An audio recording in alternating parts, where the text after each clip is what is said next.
The Federal Aviation Administration has announced 6 sites where it will allow researchers to test drones.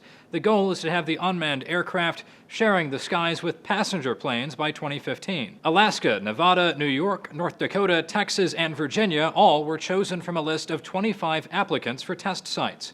Congress recently ordered the FAA to designate them for safety tests. It gives some states a head start on what could be a cash cow industry. The Association of Unmanned Vehicle Systems International projected the industry will generate 100,000 jobs and more than $82 billion in economic activity over the next 10 years. Reed Wilson from The Washington Post writes, as drones begin to play a bigger role in everything from law enforcement to disaster response to agricultural observation, whichever sites the FAA chooses for a bid will be receiving a big economic boost long into the future. The FAA started the proposal process back in February. The agency considered everything from climate, location, and the type of flights in the observed test areas. Several states like Virginia and New Jersey even started combining efforts in hopes of seeming more attractive to the agency.